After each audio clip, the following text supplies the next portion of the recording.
Hey guys, welcome to Drawing with Waffles. Today I have a traditional speed paint for you. Well, I guess it's like a speed sketch. Yeah. Whenever I draw anything traditionally, the key is to start light. Draw super light, just get out your basic structure of your drawing, and then you can go over and finalize things later. Because if you draw too dark at the beginning, then you're gonna have parts that are really hard to erase, and if you try to erase them, they'll still be like indentations in the paper, so you're gonna have these giant chasms that are drawing attention away from your drawing and more at your mistakes, which is, no one wants to see that.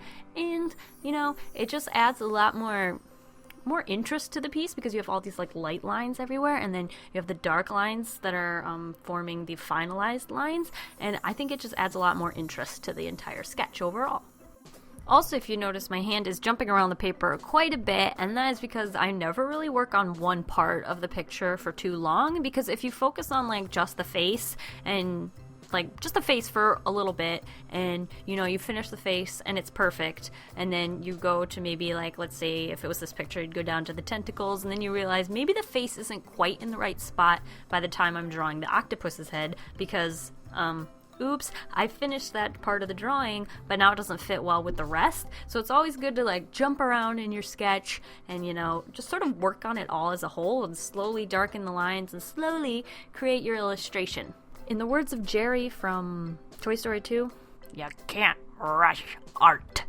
Before I started drawing this octopus, and well, at the time I realized I wanted to add an octopus to the sketch, I immediately looked up references because I didn't want this to look like a completely cartoon octopus. I wanted it to look, resemble a realistic octopus. I know it's not going to look exactly like a real octopus, but I mean, I wanted to give it my attention and to attempt to draw an octopus. And so I always use references when I don't know what something looks like. References, just, put it into Google Images, leave that whole page up with all the different versions of whatever it is you're looking up. And just leave that whole thing there, and then you can slowly, look back at different parts. Like if you need to look at what do the suction cups look like on a tentacle? Oh, what does an octopus's eyeball look like? You have all those pictures. They're all up there at once, and perfect references. I don't know how people did things without the internet. It's amazing, and I love it. I don't do a lot of traditional art on this channel, which is kind of obvious, but I really like drawing traditionally. Although I would classify myself as a digital artist, I really do like drawing traditionally, and I do a lot.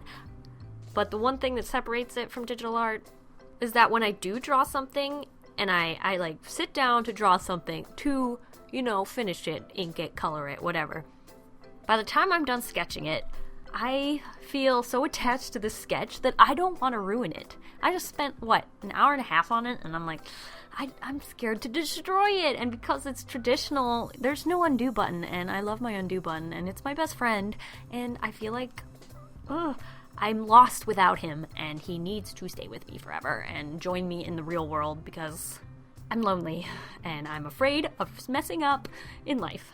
I'm never willing to take that risk. And like when I'm looking at this drawing, I'm like, I would be so pretty with watercolors, and I just bought watercolors, and I want to like use my watercolors, but I don't want to destroy my sketch. So I don't know if anyone else has this problem. If you do, let me know in the comments below, because I'd be very appreciative to know that I'm not alone.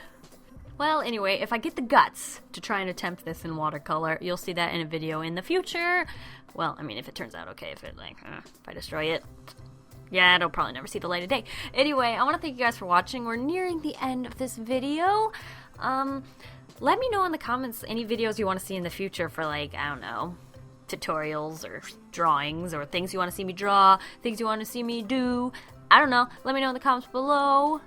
Anyway, this is the final illustration sketch thing, and I hope you enjoyed watching me sketch out a mermaid and her pet octopus, and I will see you guys next week. As always, you can check out some of my other videos and subscribe if you enjoy it, and I will see you guys all next week. Okay, bye! Have a delicious evening full of waffles!